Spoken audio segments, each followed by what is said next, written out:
We'll call the meeting to order. For the agenda today for the Municipal Planning Commission on Wednesday, June 15th. As I said, it's 4:55 p.m. and I call the meeting to order. Everybody had an opportunity to look at the agenda.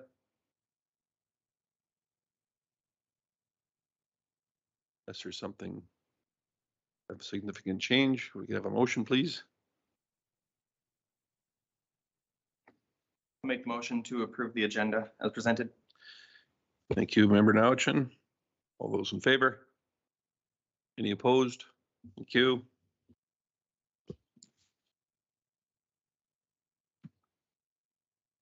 Okay, and our minutes from April 20th. Is there anything amiss with those? Member Gullickson, go ahead. Thank you, Chair Creasy. I will move the minutes as presented from the April 20th meeting, 2022. Thank you. Does anyone have anything on those minutes? Okay, all those in favor? That is unanimous as well. Thank you.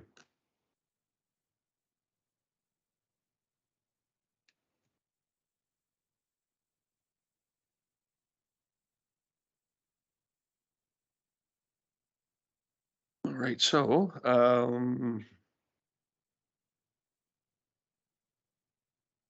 because of the individual here, I'm expecting is here for item 4.2. I think we're going to start with that one then, unless anybody has any strong objections, we'll move down the list. Planner Teal, could you take us through item 4.2, please? Thank you very much, Chair Creasy.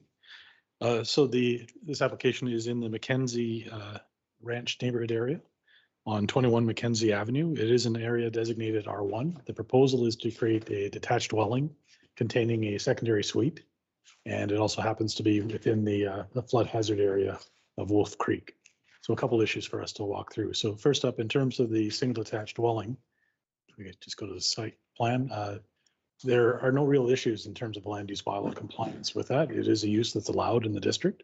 It meets all the yard requirements, height requirements, and on its own does meet the parking requirements. In terms of the secondary suite, it also meets the requirements in terms of its size in relationship to the floor space for the principal building. It does not meet the parking requirements, and we're usually looking for 2 parking stalls for the secondary suite in addition to the 2 parking stalls for the detached dwelling. That's the one issue where the secondary suite does not meet the current land use bylaw requirements.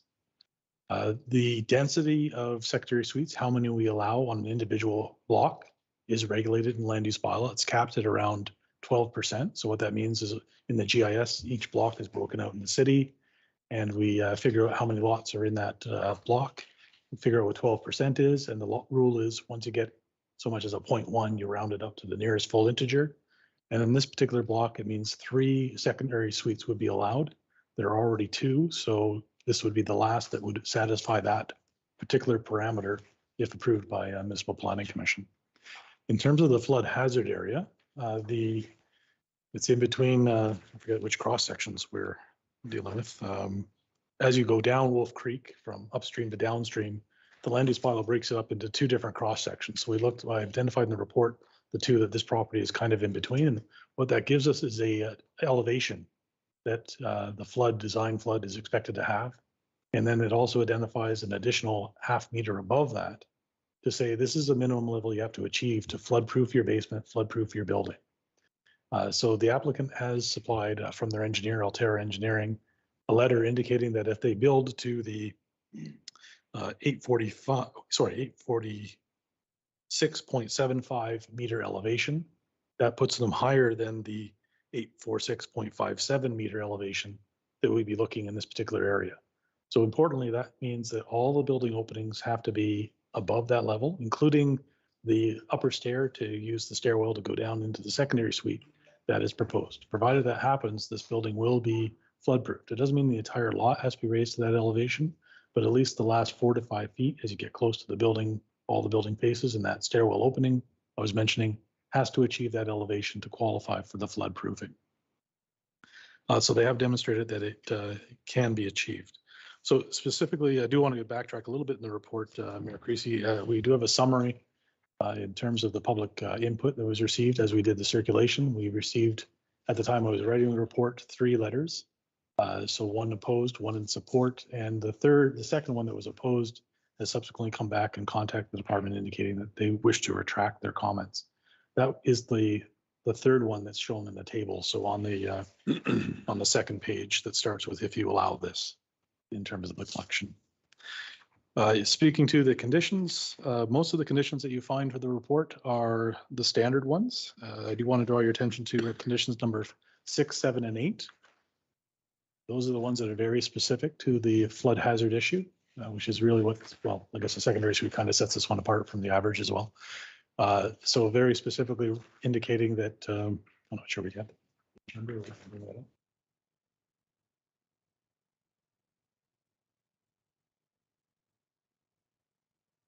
So, excuse me, Planner Teal, so to be sure then,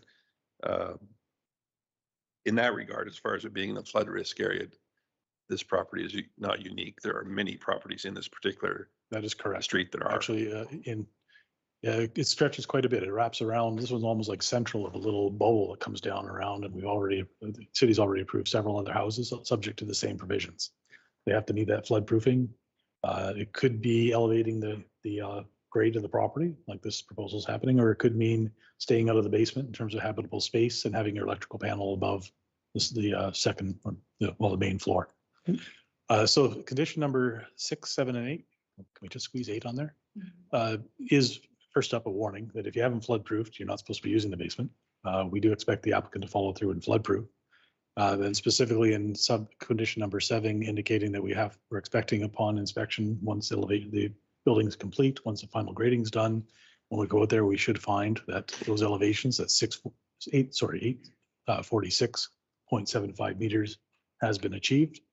And also ordinarily number 8 allows a little bit of flexibility in the building grade, but in this case, you can go up, you can't go down, given that it's flooding. So that 100 millimeters, there's still some play in terms of the final grading plan, but with the exception of that 846.75 meter elevation, there is no acceptable play on that particular one. The other condition I will draw your attention to, Chair Creasy, is condition number 5, which speaks to the issue of parking, which is one item of the LUB that the application didn't satisfy. And there is ample space off the lane shown on the site plan to expand and have 2 additional parking stalls. The lane is gravel, so they would be expected to also be gravel, but they must meet those minimum depths that you see in the report. And I'm sorry, that was number. That's number 15. Okay, thank you. With that, Mayor Creasy, the recommendation is for approval, subject to all the conditions 1 through 16, and I'd be happy to field any questions. Appreciate that. Thank you. Did anyone have any questions or concerns that were not outlined in the report? While you're looking through those, given the proponent is here, Mr. Bell, I was just curious, did you have an opportunity to review the 16 conditions that attach your application? Are there any that are of concern to you, or are you prepared to fulfill all of them? Okay. Kind of hard to come back to with another question on that. Okay, thank you. So I don't see a lot of other lights on here, so I think I will. Member Ross, go ahead.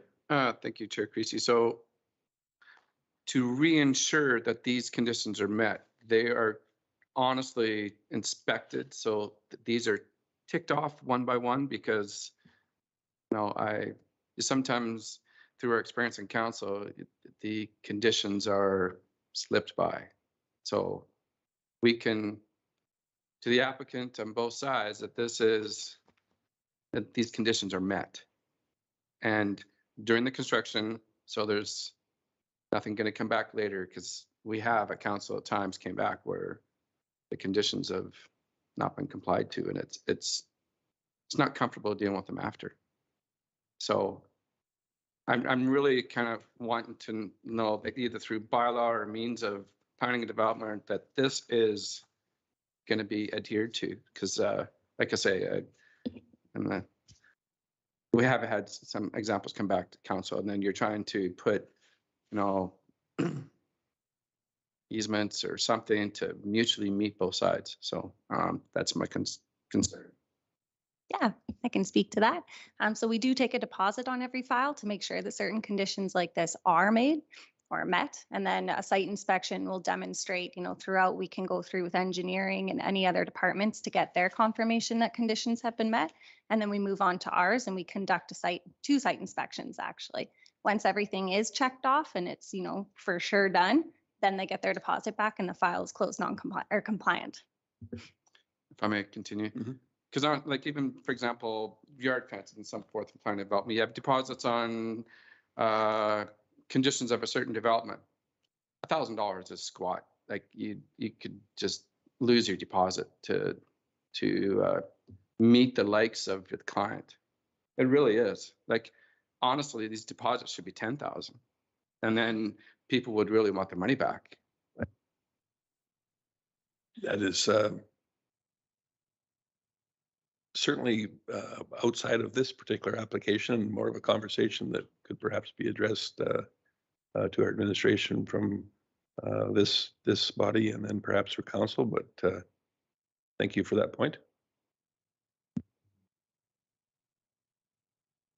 Chair Creasy, if I might just add, it is the expectation of the Planning and Development Department, and I think the City of Lacombe, that an applicant does meet the conditions. So if this passes with these conditions, it is expected that they are met, and you've confirmed with the applicant that he is aware of that. Sometimes, despite all our inspections and despite holding back a deposit, applicants do not meet the conditions. You're very right. We have some tools under the Municipal Government Act to follow up on that, in terms of issuing warning letters, working with applicants to install the fencing or meet the parking or indicate to them that this was a condition of their development. And the Act does allow us to escalate all the way to a stop order, which would never be any municipality's first choice, but it is a tool that municipalities have to gain compliance and to require the work to be done. So enforcement sometimes unfortunately does have to occur, but hopefully this applicant is aware of these conditions and it wouldn't happen in this case. Appreciate it, Manager Hackett. I don't think that there was any suggestion that was for this particular applicant, but merely a general question on behalf of the member. Member Kents, go ahead. Thanks, Chair Creasy. Number 6 in the conditions. The building has been adequately flood proofed. I don't know if that's typical. I don't even know if that's possible. Flood proofing is extremely difficult. There's bladders versus spray on waterproofing. So I guess I find those words, I've heard it in your opening part there that we make sure it's flood proofed. I don't think that's possible. Mayor Christie, I think it's the flood proofing we're talking about is really about the ground elevation in terms of shaping the land around the property, not necessarily making sure that the the actual building materials themselves are impervious to water movements. So if you think about it of sandbagging, you're literally just trying to get those openings above the expected 1 in 100 year flood elevation, with the hope that that's where the water stops. If it gets to the design flood, if it's going higher, quite frankly, the entire neighborhood's going to be sandbagging some more. So that's the kind of flood proofing that we're talking about, as opposed to being a perfectly water sealed structure. We appreciate that clarification. Member Kents? May I continue? Certainly. Then I believe it should say that, because that's a condition that just about no one can meet. Depends, I guess, what inspection. So I think that's a condition that should be reworded in a way that, 1, protects the city, 2, protects the client itself. I think that we could perhaps enhance the wording relatively easy, but I think that it does provide their adequately flood proofed to the satisfaction of the development authority. but perhaps some clarification. I don't know, it starts out with the no habitable space shall be developed below the 1 in 100-year floodplain unless the building has been adequately flood-proofed. So The last half of that, Mayor Creasy, is in relationship to conditions 7 and 8, which are directly below, right. which is also what starts stipulating the minimum elevation to achieve. Right. So it's really, the one that's really doing the job for us is number 7. So is there any specific wording alterations that would be in our best interest, Member Kent? Adequate flood proofing is just on it. It's virtually impossible to meet. It's virtually, it does talk about grade, but it also elaborates more on flooding. So if we can somehow word that to design of elevation design, strictly elevation design, and doesn't leave that open, would be more suitable. I mean, it's just a change of some words there, but flood-proofed is. After proofed in parentheses with respect to design elevations? Does that alter the intent of that line at all, Planner Teal? Mayor Creasy, could you run that one by me again? Okay, in item number 6. Yep. Down to being adequately flood proofed, and then in parentheses relating to design elevations, close parentheses. Yeah, we can do That does not that. alter the intent of that line. Probably should say ground elevations because we Okay. could use elevations for another Yes, purpose. as opposed to facade elevations. Very good. Yeah. In relation to ground elevations. Are the other members okay with that addition? I just have a Member question. Nowchan? I just want to, for clarity, is this term flood proofing something that is in permits for previous construction in the neighborhood? Yes. So are we changing the wording from a consistency that has been used? That's my only concern. I think yes, but I also don't think we're losing any intent. Okay. My second curiosity is mostly just curiosity on verbiage. Is this a typical term used? It is. That's what I was curious about. All right, is everyone satisfied moving forward with the conditions as outlined?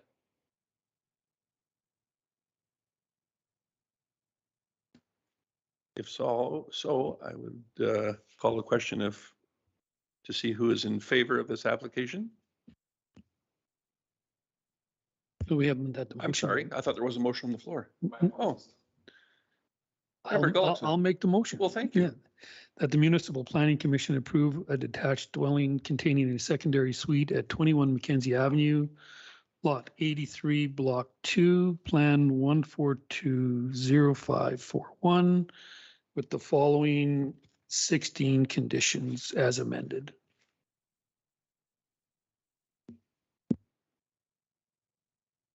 And oddly enough, I will call for the question now after the motion's read. I appreciate that. All those in favor? That is unanimous.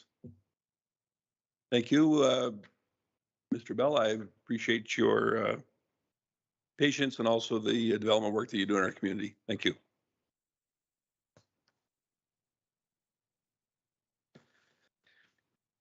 And I think that we have probably waited long enough for the other individuals. It is 5:15, so I think we will continue with business and move back to the first item. As numbered anyway, item 4.1, the secondary suite at 6902 Deer Street. Planner Teal? Thank you, Chair Creasy. So sticking a little bit with the theme, secondary suites, but this time it is in the College Heights area. And the proposal is to add a secondary suite in the basement of an existing dwelling. So in terms of the other part that's interesting about this application is the request for a second driveway, where ordinarily properties are expected to have, residential properties are expected only to have one. It is on a corner parcel, as you can see on the sketch, and the red area indicates where they'd like to put the second driveway. On the lower right of that picture, you can see the existing driveway, which is actually hard surface. It took me a while to find that on the air photo, but that is asphalt for the existing dwelling, and which would be the upstairs unit if this was approved. The We don't have any issues around parcel coverage or placement of the building since it's already there and it does actually meet the requirements. The size of the secondary suite is expected to be no greater than 90% of the main floor upper space, and it does satisfy that requirement. The proposed entrance would be through the basement, added to the west wall using another stairwell. And there would not be any internal connection between the upstairs unit and the downstairs unit. So there's no shared common area in the lower level, but it still meets a 90% requirement. The applicant has indicated that they would like to have a possibility of a detached garage in the future, which does relate to where they're proposing to put their driveway. Right now, where they propose it in red is far enough back from the intersection of Johnston and Deer Street to meet the requirements. It's not right on top. There's about 10 meters from the east edge of that driveway before you get into the intersection. However, it would not be well positioned if you're trying to use that as also the parking pad and the only access you're going to get if you get a second one to serve a detached garage in the back if it's farther to the west.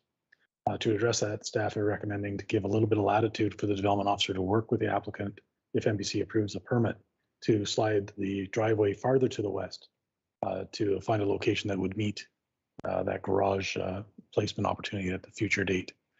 In terms of the secondary driveway, it doesn't cause a safety issue onto close to the intersection where it's proposed or if it moves farther to the west. We are dealing with a series of streets that are considered local and probably relatively low traffic volume compared to our others, given that we have large lots in this particular area. So staff does not have any concern with the secondary driveway being added. In terms of the density of secondary suites, we have faced that same 10% rule, or sorry, 12% rule. We're on a different block. So in the GIS, it identifies about 15 or so parcels, I believe, for this area. We do the same calculation and the number that comes up at 12% this time around is 2. This is the first secondary suite being, if approved, it would be the first secondary suite on this particular block. I don't think, other than I've mentioned the garage condition, which is probably the only exciting one in this particular case, Mayor Creasy, and I'd be happy to field any questions. Thanks, Planner Teal. So I guess I would start off by saying, so I would expect this is rather unusual to have 2 entrances onto a single lot, but given there is no alley, is that the reason this is being entertained? For the applicant, when you look around the air photo, I don't think we have an air photo that shows the context for his neighbors. They do have that advantage of having lanes. In this particular case, no. Yeah. And probably a little tight to slip by on the north side of the house, past the garage to be able to go in. On that view there, on the one that was supplied in hard copy, there is some text in red and it says parking pad and then something underneath it that I'm not able to read. What does that say? For basement tenants. Oh, okay, fair enough. Thank you. Member Ross? Thank you, Chair Creasy. So I would recall, if I'm correct, is the already driveway for this current residence, is this old deteriorated asphalt? Because as other residents are supposed to be hard surface to the street. So if this already is not in compliance, I guess it would be, because there are new houses around Lacombe that was not inspected after that the driveway is not hard surfaced on a brand new house that I've seen in the area of Lacombe. So that's once again why I brought up the previous inspections, because the final inspections weren't complete. And that's why I question planning and development for final inspections. But does this meet the current bylaw being hard surface to the street as it is now? So that photo suggests it looks like a little bit of gravel. It's not looking very good, to be honest. So it's not in compliance then, right? Well, it still has asphalt. It may be old asphalt. Yeah, that's not a question. Is it deteriorated asphalt or is it gravel? My view of the interior of the photos when I was looking was it's deteriorated, aged asphalt. Yeah. With a concrete pad closer to the towards when you get there. Certainly the expectation for the new parking pad, whether or not it's actually finally located where shown on the site plan or slid further west, is that will definitely be new hard surfacing of some form. Could be concrete. Typically though, I think it should be, although actually could still be concrete or asphalt, depending on which one the applicant would select. And definitely that would be on the checklist for the return of the deposit. Mayor Chrissy, also, just if I can add a last little bit, there was another condition I wanted to bring your attention to, the landscaping requirement. Okay. Ordinarily on these kind of applications, we're not revisiting the entire detached dwelling that already exists. It's about the secondary suite. But in review of the application, I thought it's still reasonable. It's enough development to say maybe you should meet the landscaping requirements as if you were a new detached dwelling. And that's why the requirement for the tree and a couple shrubs to be added to the site, even though they do have a lot of mature trees in the back. But I don't think that's an unreasonable expectation though. I mean, it's, or an onerous one. I don't think so. No. Because like, what from, I'm sorry if I may Go ahead. continue, because once again, like $1,000 deposit, like if he goes and does a gravel laneway because he looks at his own that's really deteriorated, I'll give him granted that's deteriorated, but on his new driveway, if, as I've seen in a new build, substantial new build, that it's only gravel because the inspection isn't completed. So $1,000 doesn't construct a hard surface pad. So I still think I've said $1,000 doesn't meet that condition, right? So I can tell you from personal experience, for a single car concrete, you need at least 10. So I did that well. I think Mayor Creasy, the same general answer as the previous application would still apply. The deposit is kind of our first line. Making sure everyone understands how to comply is actually the education part is really the first line. Deposit is kind of more the second line. And the third line is a pretty heavy hammer if it comes to that, to the tune of, hey, we're coming to pave it for you and we'll put it on your taxes, to how would you like to move your house?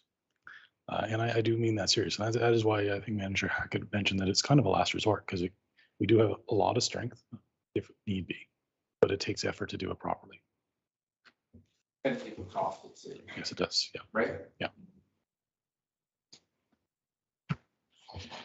Member Gullickson?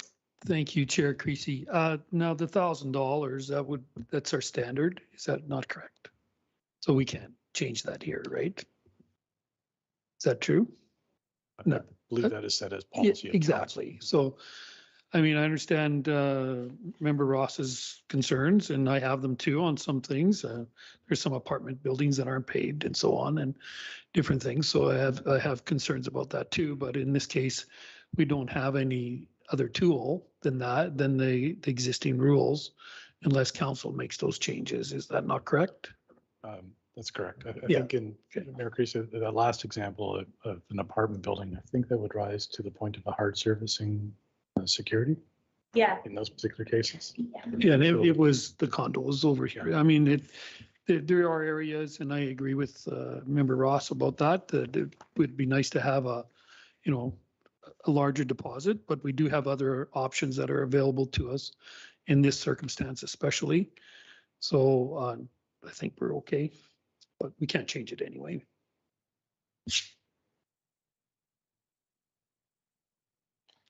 Member Ross? Thank you, Chair Creasy. So is that standard through all municipalities? Because, last thing you want to do is deter development and not be welcoming, but yet you're trying to make it the process simple, because all due respect, legal, it's far outweighs the cost of sometimes of and the enforcement of it. So other municipalities throughout the surrounding areas, that standard for Alberta, is a standard to be $1,000? Mayor Creasy, I can tell you from my experience, the challenge you're wrestling with is very common.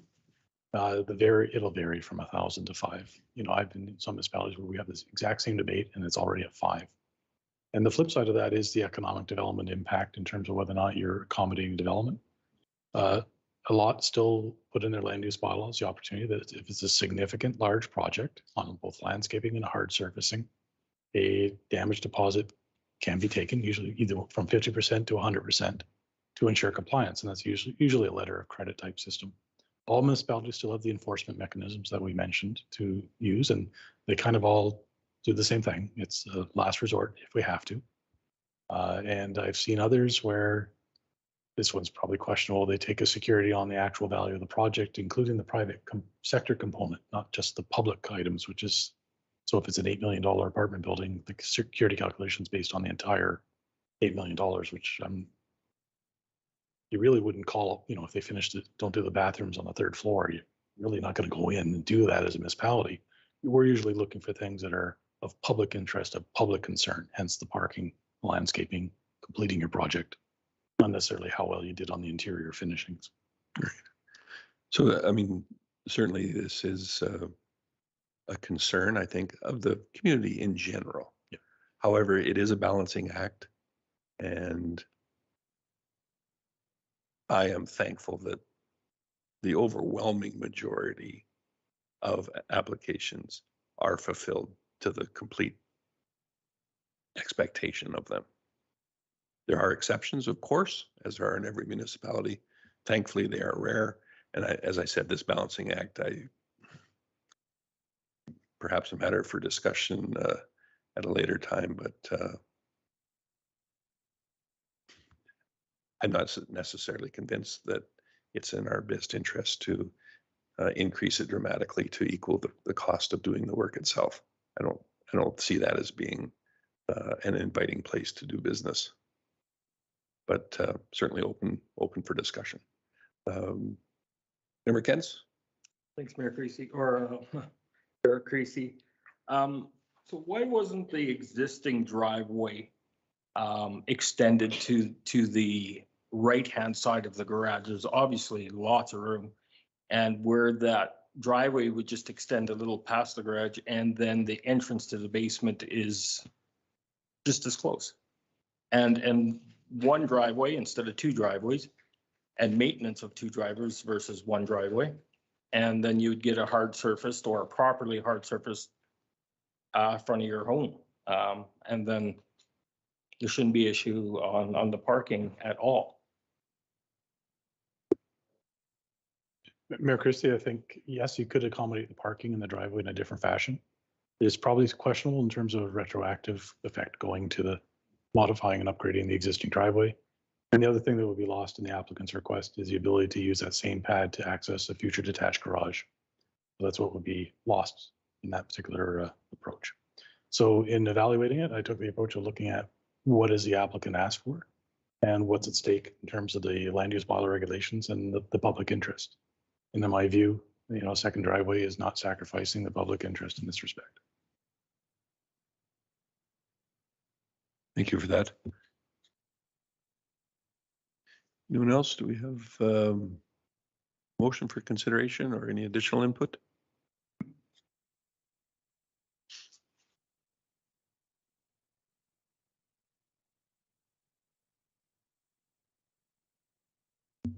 Member Gullickson? Thank you, Chair Creasy. I'll move that the Municipal Planning Commission approve the secondary suite with the existing within the existing detached dwelling and a second driveway at 6902 Deer Street, Lot 15, Block 3, Plan 6313 KS, with the following 9 conditions.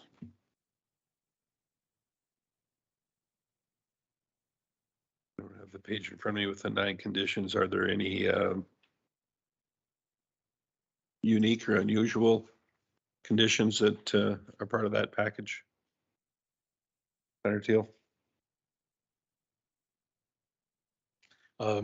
Mayor Creasy, the two I would draw attention to is one, the landscaping in the front yard, which compared to the backyard is a little bit barren, we spoke about. And the other was the condition to allow the development officer, number 7, the ability to work with the applicant to push that driveway farther back to find a space that works for a future detached garage. Which you detailed earlier. Correct. Thank you. Member Gullickson? Oh, I'm sorry. Oh, no. Good. Any further input? And I will call the question. All those in favor? And those opposed? So noted. Thank you, Member Ross. Manager Hackett, do we have a summary of permits? Thank you, Chair Creasy. Yes, we do. And I will ask Development Officer Kirk. I believe she's handed that out to just review those with you.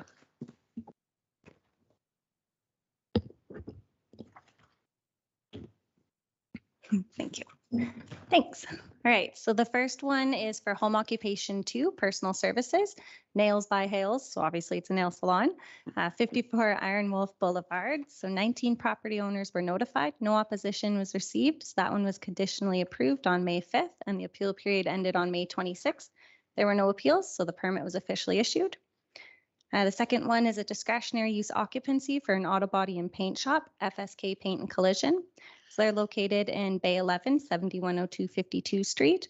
Under section 3.23B of the land use bylaw, the development officer has the authority to consider and decide upon occupancy permits for permitted and discretionary uses within an established building in a commercial, industrial, public, or other district.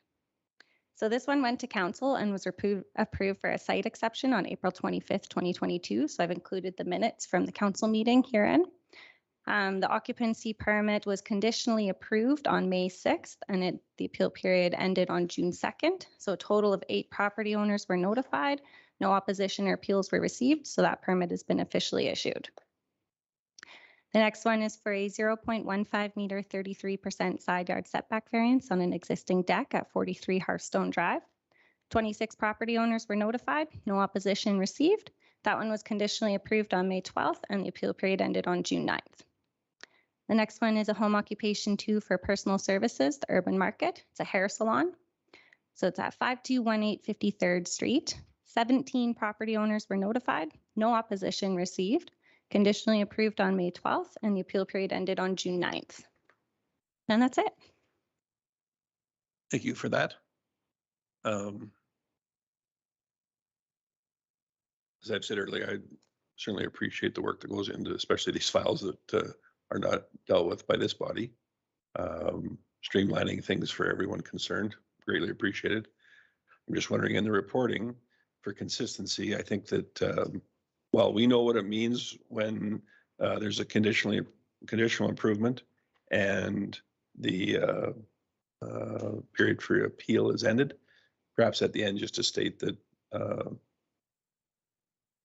it has been approved. We'll just make it clean for anybody else because I'm assuming this document is publicly available too. It is not. Well, that makes life way easier. Perhaps it's not nearly as important then. I just,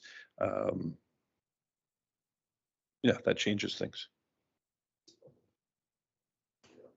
Exactly.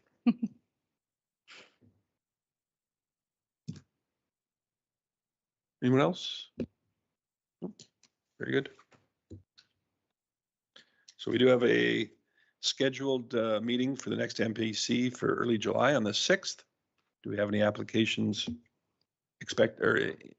in the queue for that currently? Today was the cutoff and there could possibly be one that goes. We have a site inspection on Friday to determine if it needs to go to MPC for a variance or not. So keep an eye out on your calendars or your emails. I'll send you guys an email and let you know. Okay. And Yeah. by the end of next week at the latest kind of thing? Yeah, I can let you know The from only there. reason I'm not trying to put additional pressure on the department, it's just this time of year, it seems like a lot of people are planning things and whatnot. So lots of other events and personal time, that kind of thing. So the earlier notification as possible would be appreciated. Yeah, I hope All right. to let you guys know Friday after the site inspection. Wonderful. Yeah. Appreciate it. I believe that's all the business that we have today, unless I've missed anything. Does anyone have? Motion to adjourn? That we certainly have not covered that part. Appreciate it, Member Gullickson. All those in favor? Thank you. The record will reflect it is 5:33 p.m. Appreciate your time, everyone.